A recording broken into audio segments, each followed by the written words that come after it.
Good evening dear student. आज हम लोग यूनिट 2 पढ़ाने जा रहे हैं जिसमें करंट इलेक्ट्रिसिटी की बात करेंगे और करंट इलेक्ट्रिसिटी का ये लेक्चर फर्स्ट है। जैसे पिछला लेक्चर जो 1 था उसमें हमने आप लोग को बताए थे इलेक्ट्रोस्टैटिक्स के विषय में। हमने बताए थे कि इलेक्ट्रोस्टैटिक कहते किसको है, तो सिंपली पढ़ाए थे कि जहां पे चार्ज रेस्ट कंडीशन में रहता है और उसको हम जिस फिजिक्स से पढ़ते हैं उसको इलेक्ट्रोस्टैटिक्स कहते हैं।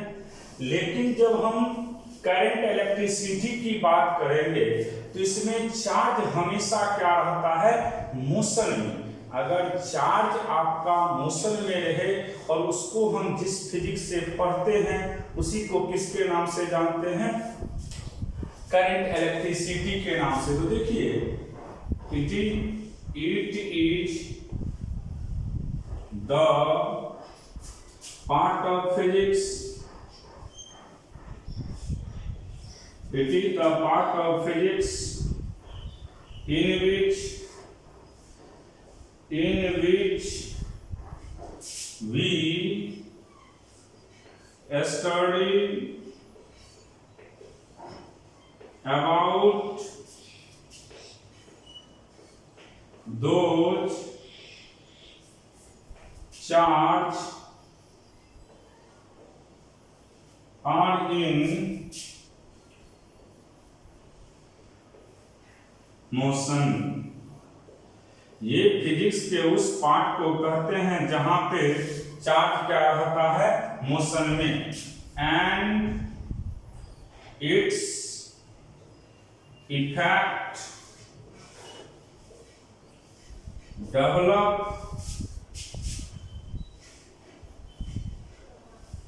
On the surrounding. तो सिंपल याद रखिएगा, करंट इलेक्ट्रिसिटी हम उसको कहते हैं जिसमें चार्ज हमेशा क्या रहता है, मोशन में। चार्ज क्या रहता है, मोशन में, और उसका इफेक्ट कहाँ पे डेवलप होता है, सराउंडिंग में। अब देखिए सिंपल याद रखिएगा कि इसमें जो करंट इलेक्ट्रिसिटी जो चैप्टर है इसमें चार्ज को हम किस कंडीशन में पढ़ते हैं, मोशन में। जब चार्ज मोशन में रहता है उसको हम जिस फिजिक्स से पढ़ते हैं उसी को क्या कहते हैं, करंट इलेक्ट्रिसिटी। अब हम बात करते हैं करंट का। तो सिंपल याद रखिएगा, चार्ज पर यूनिट एरिया को किसके नाम से जानते हैं हम लोग, करंट के नाम से। तो सिंपल डिफिनेशन लिख देते हैं करंट का। तो करंट क्या है, इट इज डिफाइंड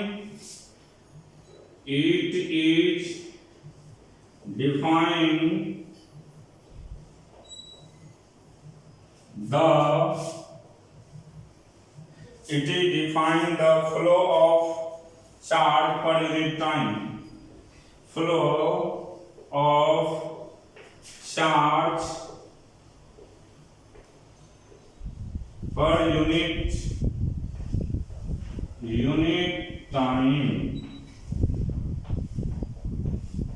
इसका मतलब ये हुआ कि करंट का सिंपल वैल्यू होगा चार्ज बाय टाइम, यानी चार्ज पर यूनिट टाइम के रेशियो को किसके नाम से जानते हैं, करंट के नाम से। इसका मतलब समझिए, अगर जितना ज्यादा चार्ज फ्लो करेगा किसी वायर से उतना ही ज्यादा उसका करंट होगा, और चार्ज को फ्लो करने में अगर ज्यादा टाइम लगता है तो करंट कम होगा, और चार्ज को फ्लो करने में कम टाइम लगेगा तो याद रखिएगा करंट का वैल्यू क्या होगा, ज्यादा होगा।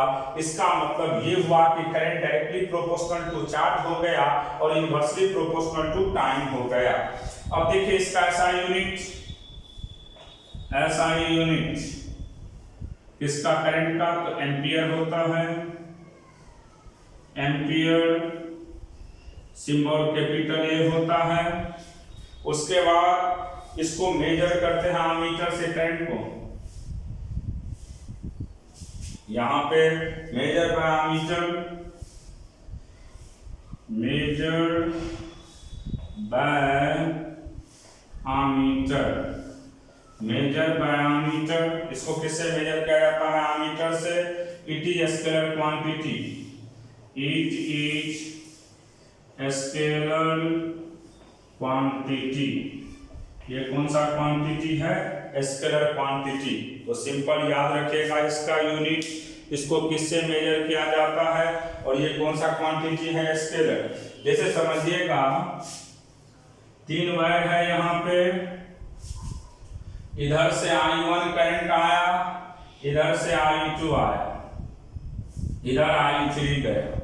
तो बहुत लोग ये समझता है कि स्केलर क्वांटिटी है, तो बहुत लोग ऐसे भी लिख देता I3 का वैल्यू I1 माइनस I2, क्योंकि ये दोनों एक दूसरे को अपोज करता है, तो अपोज करके जो नेट बचेगा वही I3 के बराबर होगा। वह बिल्कुल गलत हो जाएगा, ऐसा कभी भी संभव नहीं है। इसका मतलब कि यहाँ पे ये जब भी जुड़ते हैं जंक्शन पे, तो जाने और आने वाले करंट, तो I3 का सिंपल वैल्यू होता है I1 प्लस I2 के सम के बराबर, I1 प्लस I2 के सम के बराबर।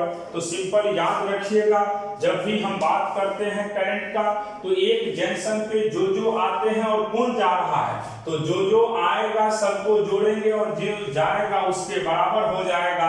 इस चीज को आप ध्यान में रखिएगा, तो कोई दिक्कत आपको नहीं होने वाला है। अब इसके बाद इसमें देखिए करंट हम लोग 2 तरह का जानते हैं, two types of current, 2 types of current, types of current, या इलेक्ट्रिक करंट भी बोल सकते हैं। 2 types of electric current, electric current। पहला है आपको average current, average current, average current, I average. देखिए एवरेज करंट कहते किसको है? तो एवरेज करंट जब भी डिफाइन होता है, जैसे एवरेज वेलोसिटी की बात करिएगा, एवरेज एक्सेलरेशन की बात करिएगा, तो एवरेज टर्म जब भी डिफाइन होता है तो किसके लिए? टाइम इंटरवल के लिए। तो सिंपल याद रखिएगा, it is define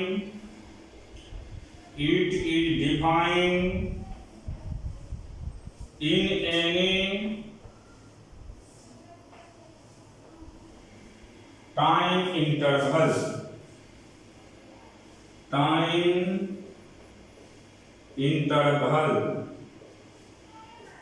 and it is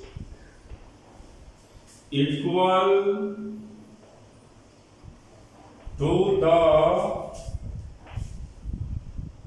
ratio of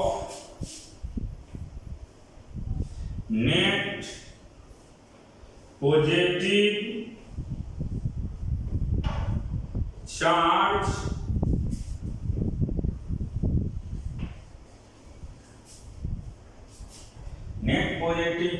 flow from one section to other section to the time taken to that flow of charge। तो सिंपल याद रखिएगा, ये दो चीज का रेशियो होता है कि अगर नेट पॉजिटिव चार्ज फ्लो करता है एक सेक्शन से दूसरे सेक्शन में और वहां पे जाने में जो टाइम लगता है, उसी दोनों के रेशियो को हम किसके नाम से जानते हैं? एवरेज करंट के नाम से। तो सिंपल याद रखिएगा, एवरेज जब भी बात करते हैं तो ये टाइम इंटरवल में डिफाइन होता है। तो आई एवरेज की बात करिएगा तो आई एवरेज का सिंपल वैल्यू होता है delta Q by delta T. इसी को हम ऐसे भी लिखते हैं क्यू टी बराबर T2 माइनस क्यू टी बराबर T1 upon T2 minus T1। इसी को हम ऐसे भी लिख सकते हैं Q2 minus Q1 bye T2 minus T1। तो सिंपल याद रखिएगा, एवरेज जब भी बात करते हैं तो ये टाइम इंटरवल में डिफाइन होता है, और टाइम इंटरवल में जो चार्ट फ्लो करेगा और उसको फ्लो करने में जो टाइम लगेगा, उसी दोनों के रेशियो को हम किसके नाम से जानते हैं? एवरेज करंट के नाम से। तो कोई भी आपसे जब भी एवरेज करंट की बात करेगा तो सिंपल याद रखिएगा, ये किसके लिए डिफाइन होता है? टाइम इंटरवल के लिए। दूसरा है instantaneous current. Instantaneous current, instantaneous current I instantaneous. देखिए, इंस्टेंटेनियस जब भी बात करते हैं तो किसी खास टाइम के लिए डिफाइन होता है।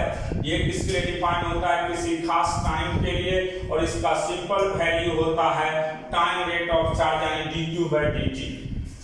It is define, it is defined at any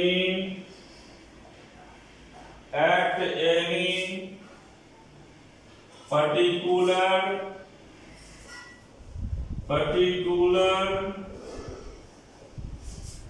time instant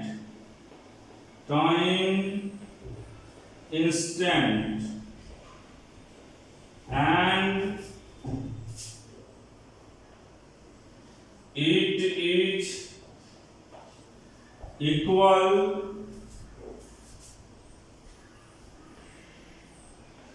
to the time rate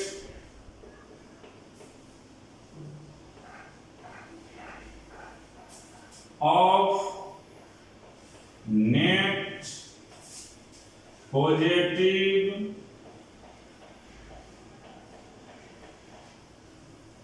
charge.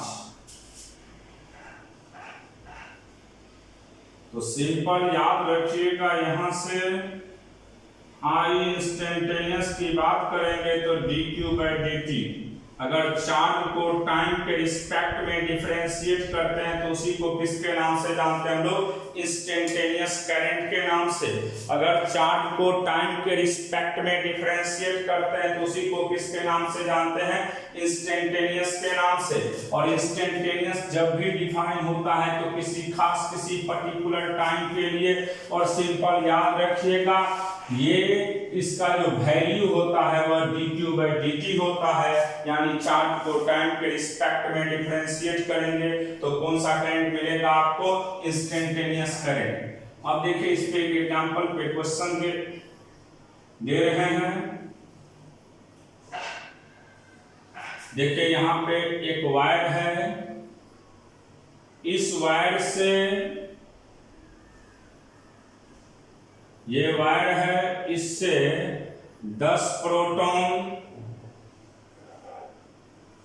5 electron और 5 न्यूट्रॉन फ्लो कर रहा है।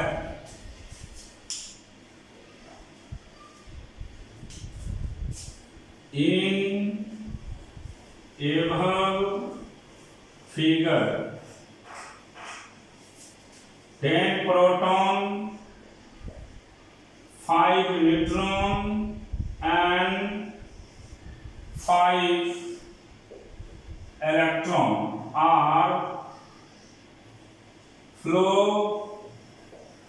from one section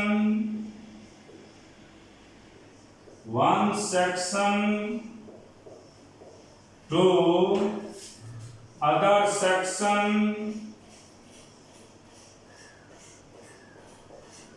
in 5 seconds. Then find the current.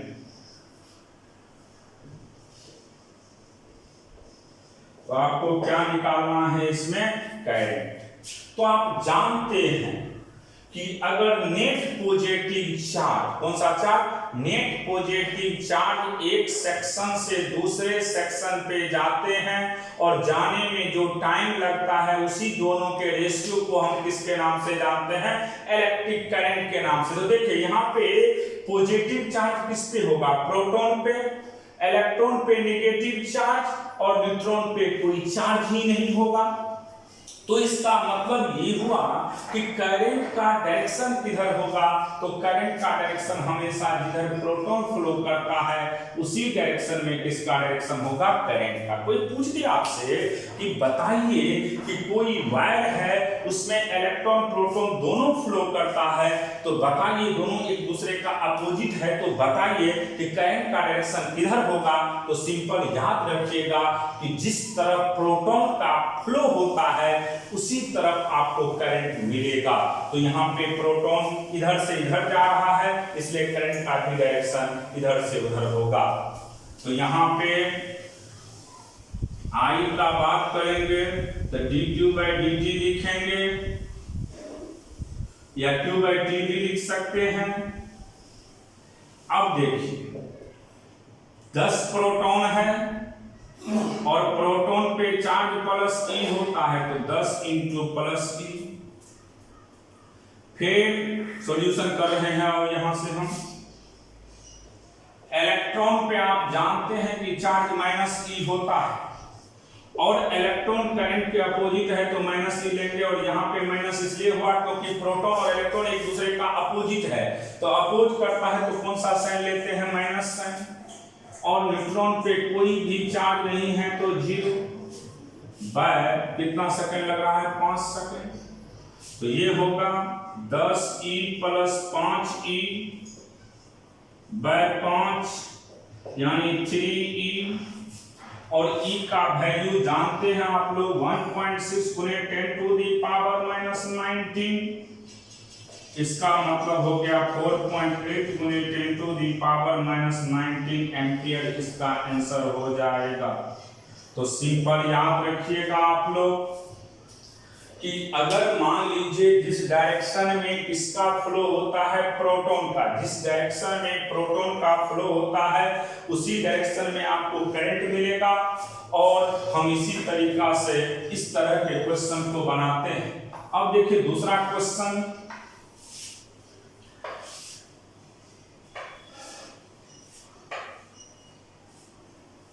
Example में दूसरा क्वेश्चन देखिए, दिया हुआ है इफ QT बराबर 80² + BT + C, then find the current. इसमें दो पार्ट है। ए में इन इंटरवल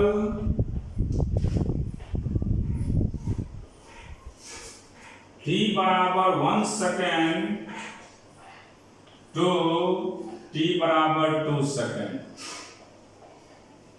और बी में एट t बराबर 1 सेकेंड। ध्यान में ये भी रखना है कि यहाँ पे A, B और C तीनों क्या है? कांस्टेंट है। यहाँ पे सिर्फ वेरिएबल टाइम है आपको। अब देखिए आपके पास QT यानी चार्ज जो है वह फंक्शन है किसका? टाइम का। चार्ज किसका फंक्शन है? टाइम का। और दिया हुआ है QT का वैल्यू 80² + BT + C, जहां पे ABC कांस्टेंट है। पहला क्वेश्चन कर रहा है कि करंट निकालना है किस इंटरवल में? 1 से 2 सेकंड में, और दूसरा क्वेश्चन है 1 सेकंड में। तो देखिए हम इस तरह के क्वेश्चन को कैसे सॉल्व करते हैं। जैसे ही आपको टाइम इंटरवल मिल जाए, क्या मिल जाए? टाइम इंटरवल, तो आप समझ जाइएगा कि वहां पे कौन चीज निकालना होता है? एवरेज। कौन चीज निकालना होता है? एवरेज। तो आई एवरेज का सिंपल फार्मूला हमने रखा है, ΔQ/ΔT। या इसको लिख सकते हैं क्यू टी, फाइनल टाइम है 2 सेकेंड, क्यू टी बराबर 1, इनिशियल टाइम है 1 सेकेंड, बाय T2 माइनस 2 1, तो 2 में से 1 को घटा दीजिए। अब यहाँ पे आप पुट कर दीजिएगा क्यू टी का वैल्यू 2, तो देखिए AT स्क्वायर है तो A इंटू 2 का square plus B into 2 plus C, तो यानी 4A plus 2B plus C। फिर क्यू टी बराबर 1 सेकेंड की बात करिएगा, A इंटू 1 का square plus B into 1 plus C, यानी A plus B plus C। अब पुट कर दीजिए दोनों का वैल्यू, तो यहां से 4A plus 2B plus C minus A minus B minus C by 1 रहे ना रहे कोई फर्क नहीं पड़ता है, C से C कैंसिल, तो यहां से 3A प्लस B एम्पियर, यही हो जाएगा इसका करंट का वैल्यू। तो सिंपल याद रखिए, जब भी आपको इंटरवल कहीं पे दिखाई देगा आप समझ जाइएगा क्या निकालने की बात कर रहा है, एवरेज करंट। कौन सा करंट? Average current. और एवरेज करंट का सिंपल फार्मूला होता है delta Q by delta T, यानी क्यू टी बराबर T2 माइनस क्यू टी बराबर T1 bye T2 minus T1। B parts इसमें कर रहा है हमको किसी खास टाइम, तो जैसे ही खास टाइम की बात करेगा आप जानते हैं कि उस करंट को कौन सा करंट कहते हैं हम लोग, इंस्टेंटेनियस करंट। कौन सा करंट? Instantaneous current. और इंस्टेंटेनियस करंट का सिंपल फार्मूला होता है I बराबर dq by dt, dq by dt। अब देखिए यहां से इसको डिफरेंशिएट करेंगे हम, d AT square plus BT plus 1 by dt। अब इसको जब करते हैं तो ये कांस्टेंट है T square by dt, B constant है, कांस्टेंट को बाहर करिएगा dt बाय dt, और C कांस्टेंट है, कांस्टेंट का डिफरेंशिएशन भी हो जाएगा 0। तो यहां से ये हो गया 2AT प्लस B। हमको इंस्टेंटेनियस निकालना है कहां पे, t बराबर 1 सेकेंड पे, t बराबर 1 पुट करिएगा तो 2A इंटू 1 प्लस B, यानी 2A प्लस B एम्पियर, यही इसका आंसर हो जाएगा। तो सिंपल याद रखिएगा, जब भी हमें इस तरह का क्वेश्चन फाइंड करना हो करंट का वैल्यू, तो देख लीजिएगा कि क्या टाइम इंटरवल दिया हुआ है या नहीं दिया हुआ। अगर टाइम इंटरवल दिया रहेगा तो समझ जाइएगा वहां पे एवरेज पूछ रहा है, और अगर कोई एक टाइम दिया रहेगा तो समझ जाइएगा कि वहां पे कौन सा करंट पूछ रहा है, इंस्टेंटेनियस। अब इसके बाद देखिए हम बात करेंगे करंट में ही। मेन करंट दो तरह का होता है, types of current, types of current.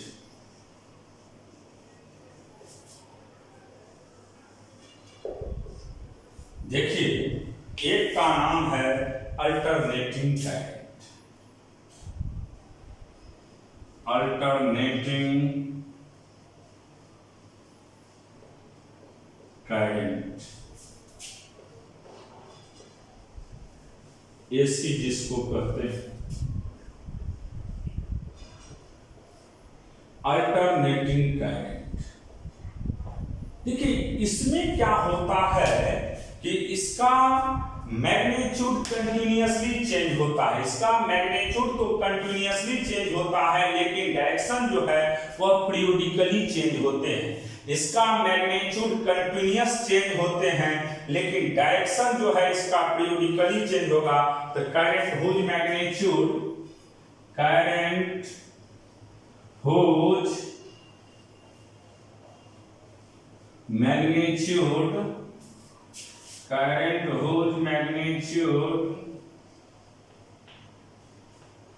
current whose magnitude change continuously, change continuously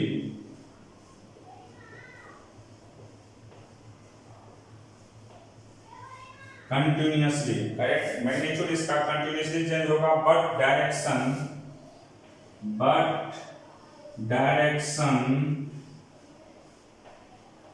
change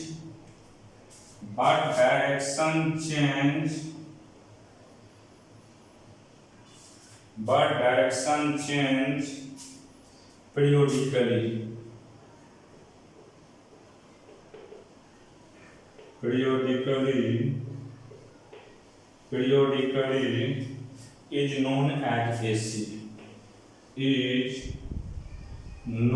as AC, तो सिंपल याद रखिएगा कि अल्टरनेटिंग करंट हम उसको कहते हैं जिसका मैग्नीट्यूड चेंज कंटिन्यूअसली होता है और डायरेक्शन कैसे चेंज होता है, पीरियोडिकली। तो उस तरह के करंट को हम क्या कहते हैं, अल्टरनेटिंग करंट। जैसे देखिए ये टाइम वर्सेस ग्राफ, टाइम और करंट का ग्राफ है, इसी से समझ जाइएगा आप लोग। ये करंट है, इधर टाइम।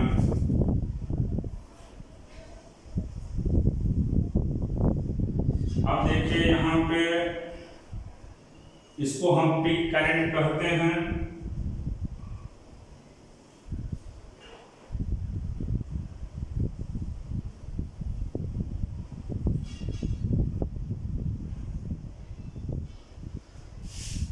ये प्लस आई नट हो गया, ये ओरिजिन हो गया, ये माइनस आई नट हो गया।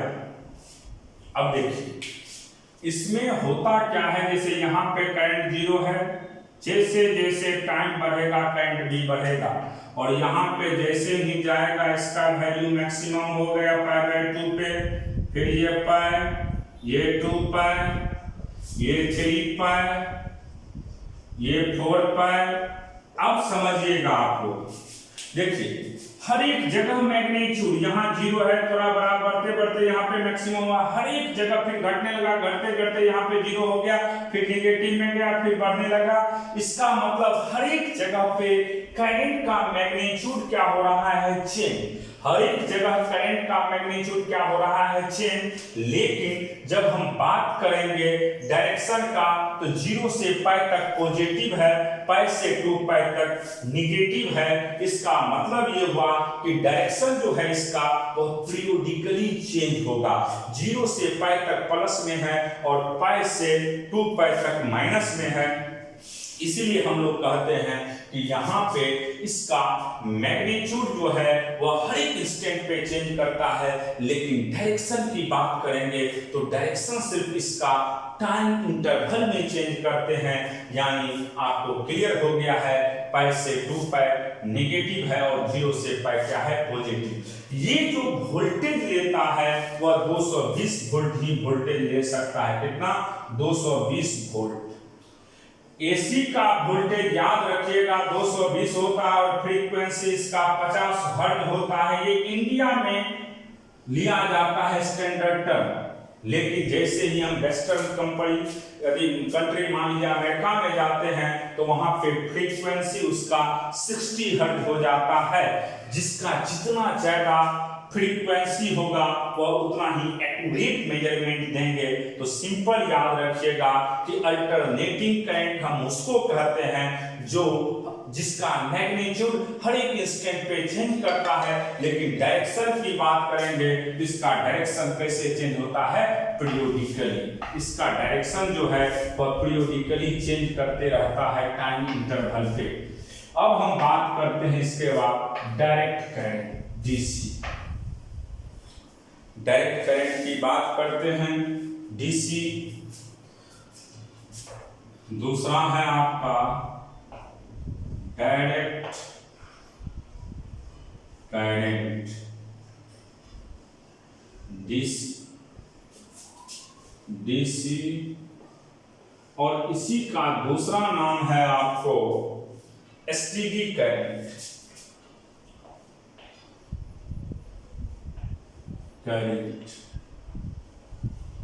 देखिए डायरेक्ट करंट हम उसको कहते हैं जिसका मैग्नीट्यूड और डायरेक्शन दोनों रिमेंस क्या होता है, सेम। मैग्नीट्यूड और डायरेक्शन जिसका रिमेन सेम होता है उस करंट को हम किसके नाम से जानते हैं? डायरेक्ट करंट के नाम से। तो current whose magnitude, current whose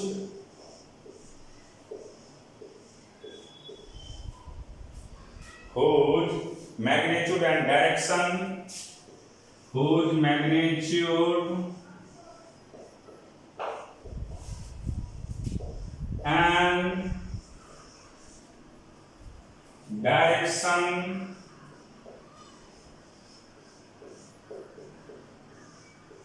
remains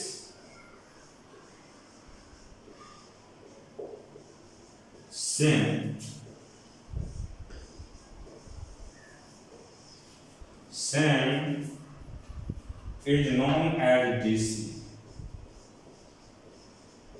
जिसका मैग्नीट्यूड और डायरेक्शन दोनों रिमेन्स कांस्टेंट होता है उसी को हम किसके नाम से जानते हैं? डीसी के नाम से। सिंपल याद रखिएगा, जिसका मैग्नीट्यूड और डायरेक्शन रिमेन सेम होते हैं उसको क्या कहते हैं हम लोग? डीसी।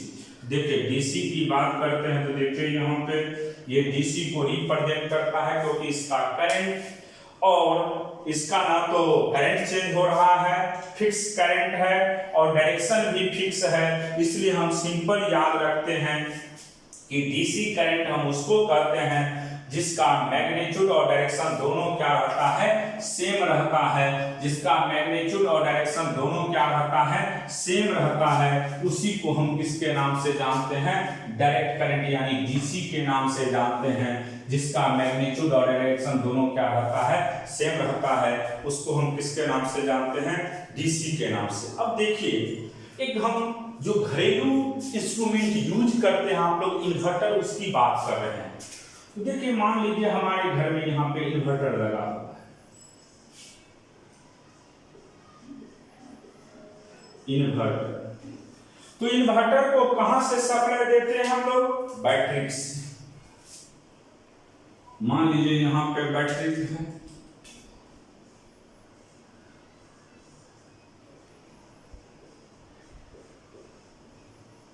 अब देखिए ये बैटरी कौन सा करंट प्रोड्यूस करता है? डीसी। बैटरी कौन सा करंट करता है? डीसी। लेकिन अब क्या होता है, मान लीजिए इधर डीसी टू एसी बनेगा। डीसी करंट अब इन्वर्टर में जाते जाते किसमें कन्वर्ट हो जाएगा? एसी में।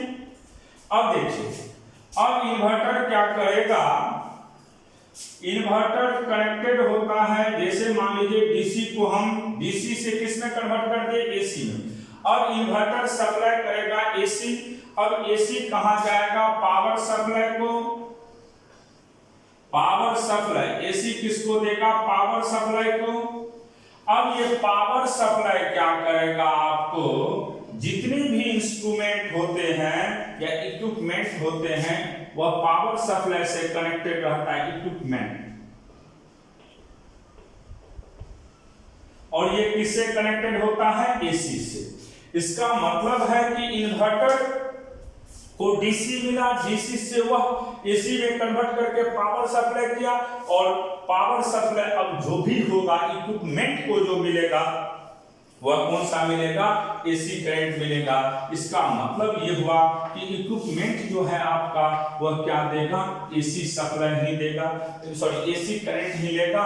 इसीलिए इन्वर्टर डीसी से एसी में कन्वर्ट होकर के इक्विपमेंट को एसी करंट दे दिया और इक्विपमेंट अब काम करना स्टार्ट कर देगा।